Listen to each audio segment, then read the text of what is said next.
अगर मैं आपके साथ विराट इस वक्त मैं सेक्टर 8 के सेक्टर 8 सरवद्दी हॉस्पिटल में मौजूद हूँ। आप देख सकते हैं परिजनों से बात करेंगे पूरा क्या मामला है। तो मुझसे फालतू मत बोलो, मैं आ रही हूँ। ठीक है मैम। अच्छा, मतलब उनकी वाइफ पूछती कि मैं आ रही हूँ। हाँ, अच्छा, तो ऐसे क्या इशू होता है जो मतलब क्या किया था, कैसी स्थिति में आपको बॉडी मिली थी, क्या खाया मैं उन्होंने? आपको सारी चीज़ें आज बता रही हूँ, सारी चीज़ें जो हुआ है मैं सारा वही डिफाइन कर रही हूँ जी। आपको। तो क्या हुआ था, मैम आ जाती है 10:30 बजे, ओला करके आ जाती हैं और उसके बाद आते ही उन्होंने सीधे ही हम लोगों को पूरे, जैसे मैम 2 जने थे वहाँ पे, एक तो जो साफ सफाई करता है लड़का वो था और एक मैं थी। तो हम दोनों को धमकियां देने लग गई, उल्टा सीधा बोलने लग गई, तुम सबको अंदर करवाऊंगी, तुम सब मिले हुए हो, तुम सब ये है वो है, सर कहाँ गए हैं मुझे बताओ। मैंने कहा मैम मुझे ये नहीं पता सर कहाँ गए हैं, जी देखिए ये डिटेल मेरे पास नहीं है कि सर कहाँ गए जी। हैं। तो कह रही मुझे सर का फ़ोन दे दो। मैंने कहा मैम मैं ऐसे फ़ोन नहीं दे सकती आपको, जी। क्योंकि पेशेंट्स वगैरह की सारी डिटेल्स होती हैं। जी। सर आएंगे आप तुरंत फ़ोन ले लेना, जी। क्योंकि मेरे को मैम एक जिम्मेदारी दी गई है। जी। तो इसी वजह से मैंने उनको फ़ोन नहीं दिया, लेकिन उन्होंने मेरे को हाथापाई वगैरह करके छीना झपटी से करके फ़ोन ले लिया। हाँ। फ़ोन ले लिया, मेरे को मारा ही है, मुझे मारा अच्छा, है। मतलब एम्प्लॉय के साथ मारपीट भी की है उनकी वाइफ ने। ये इनका नाम क्या है? आपके बेटे का नाम क्या है? Doctor Himanshu Agarwal, doctor Himanshu Agarwal. Age कितनी थी उनकी? 34 साल। 34 साल थी। मतलब ऐसा क्या रीजन रहा, सिर्फ वाइफ से लड़ाई झगड़ा ये रीजन था? सूचना अपने घर देती है अच्छा। कि हमारे घर दाल बनी है, मतलब 24 आवर्स उनके साथ वीडियो कॉल पे जुड़ी रहती है। अच्छा अच्छा। हाँ, 24 घंटे बेटे को तोड़ते करते करते आज ये नौबत आ गई कि उसने मौत को गले लगाना उचित समझा। तो उसको लोगों से धमकी दिलवाती है। अच्छा। गुंडे धमकी देते हैं, पॉलिटिशियन धमकी देते हैं। क्या किया उन्होंने? फांसी लगाई थी? क्या किया उन्होंने? जहर जहर खाया। खाया है जी उन्होंने। जहर खा लिया हाँ, उन्होंने हाँ। ऑफिस में ही? हाँ, अपने हाँ, क्लिनिक में ही। क्लिनिक मैं तो में घर अपनी थी बीवी के सामने खाया। और ये तो बीवी बीवी कह रही बोलती है है खाओ खाओ खाओ। और सारी थी खाओ। बीवी कह रही कि नाटक मत करो, खूब खाओ खूब खाओ, खूब मेरे पियो, कोई फर्क फिनाइल नहीं पी रहा पड़ता। उससे कहती पियो पियो।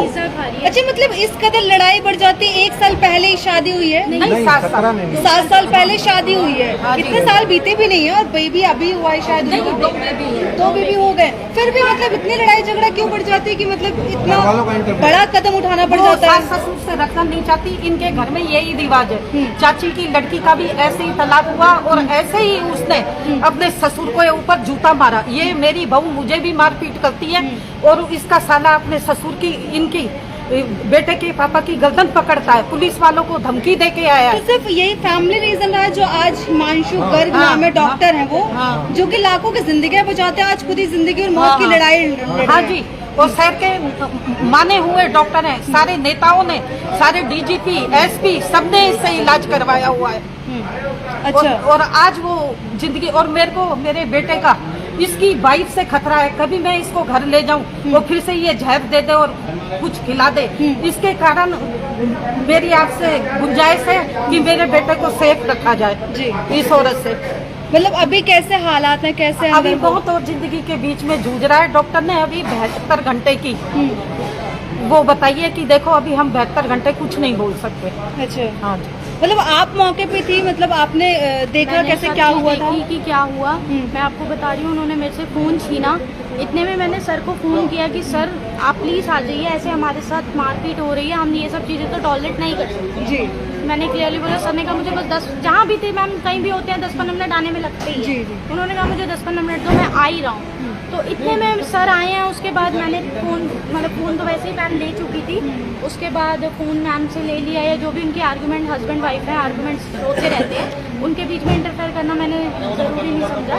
बट हाँ, मैंने इतना ज़रूर कहा कि मैम प्लीज़ शांति से भी सब चीज़ें बात हो सकती है जी। लेकिन नहीं। और उसके बाद अमर चौधरी थे, पता नहीं कौन है मुझे नहीं पता, सर ने उनको फ़ोन किया कि sir Amar uncle ji please ऐसे ऐसे बात है और ये मेरे स्टाफ के साथ ऐसे ऐसे बदतमीज़ी कर रही हैं और आप प्लीज़ एक बार आ जाओ। तो उन्होंने, मुझे नहीं पता मैम ऐसा क्या बोला। इतने में सर ने कहा ठीक है अंकल जी, फिर मैं सुसाइड वगैरह कर रहा हूँ और उसके जिम्मेदार आप लोग होंगे जी। बस दैट्स इट, इतनी बात हुई थी। उसके बाद सर 10 मिनट के लिए चले गए बाहर। अब वो क्या खा के आए क्या नहीं खा के आए मुझे नहीं पता। आने के बाद क्लिनिक पे जिससे पोछा लगाते हैं, जो फिनाइल होती है वो गेंडा वाली, जो बहुत स्ट्रॉन्ग होती है, वो फिनाइल गट पी गए। अच्छा, मैम वहीं खड़ी थी और मैंने बस उनकी वाइफ वहीं खड़ी थी, वहीं उन्होंने कुछ खड़ी थी, बोला ही उन्होंने कुछ नहीं? नहीं बोला। अच्छा। उन्होंने बोला नाटक कर रहे हो, कर लो। नाटक फिनाइल कर पीना रहे हो, इज नॉट नाटक नहीं होता ये, मतलब सामने आपके पी रहे पानी की बोतल मेरे है नहीं। हाथ पैर कांपने लग गए। मैंने उनसे बॉटल खींची है, फेंकी है। उस टाइम पे सर फेंट हो चुके थे, क्योंकि वो पहले कुछ ना कुछ खा के आए थे। अच्छा। इतना डेफिनेटली था, जो वो 10 मिनट के गैप में गए थे वो कुछ ना कुछ खा के जरूर आए थे। उसके बाद मैं ऐसे ही भगी हूँ नंगे पैर। मैंने 2 पहले फ़ोन मिलाए, एक अंकल जी को, एक सर के ब्रदर को।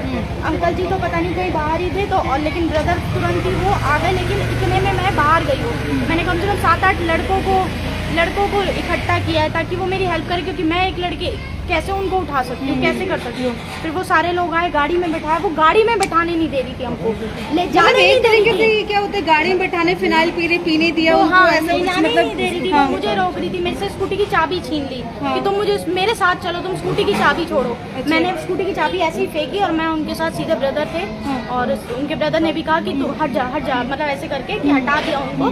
फिर हम लोग यहाँ लेके आ गए। उसके बाद सारी आपके सामने वो सारी पिज्जा चीजें- खा रही है घर पे? हाँ, वो घर पे पिज्जा खा रही है, पिज्जा एंजॉय कर रही है। कोई आया नहीं और घर पे बैठ के पिज्जा खा रही है। मतलब अभी वहाँ से कोई मायके से उनके आया कोई नहीं भी है? नहीं आया, कोई भी नहीं और पहुंचा वाइफ यहाँ घर पर? पे बैठी है, अपने ससुराल में ही है। इससे पहले भी कोई ऐसा, क्योंकि 7 साल बीत चुके, पहले उन्होंने ऐसा कुछ करने की एक कोशिश बार की? और कदम डाला था वो जाने का, क्योंकि उस दिन भी इसको टॉर्चर कर रही थी। वो है सर, ना, बिना माँ बापों बताए को कहीं मार निकल गए पिटाई करने को उतर जाती है, ससुर से हाथापाई करती है, सास से हाथापाई करती है, तो कोई भी बेटा नहीं देख पाएगा कि माँ बापों को पिटते हुए। बिल्कुल सही बात जिसकी माँ को 500 शुगर और बाप आईसीयू में पड़ा रहता है। पुलिस वालों को ये बताओ, पुलिस में भी धमकी दे के आई है। क्या पुलिस में कौन धमकी दे के आया है? अरे पुलिस में नहीं, उसका साला जो है 23 अगस्त को अनफीर चौकी में गया है और वहाँ जाके ये कहा कि हम डॉक्टर साहब को जान से मारेंगे, आप लोग बीच में बताना। अच्छा हाँ, अगर आप लोग बीच में आए तो आपको ही मारेंगे। अच्छा मैं जी छोटा भाई हूँ डॉक्टर साहब का। जी। मैं इंडिया में नहीं था आज से 15 दिन पहले। जब इनका साला, मुझे बाद में आने के बाद पता चली, और 2 कोई गुंडे लेके गया, ये 28 सेक्टर में रहते हैं जी।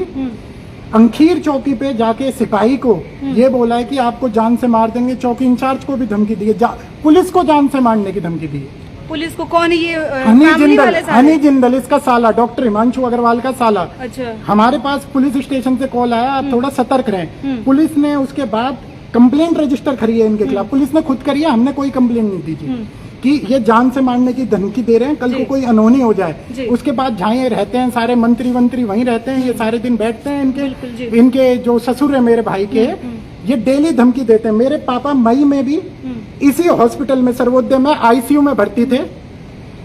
जुलाई में आईसीयू में भर्ती थे। मई में जब ये आईसीयू में भर्ती थे, इसके ससुर ने, राजकुमार जिंदल ने घर पे जाके मारपीट करी है जी। और उसके बाद 46, ये रहते कहाँ? ये लोग? 28 सेक्टर में, सेक्टर 13 28 नंबर। आप लोग कहाँ रहते हम हैं? 46 सेक्टर में जी। सेक्टर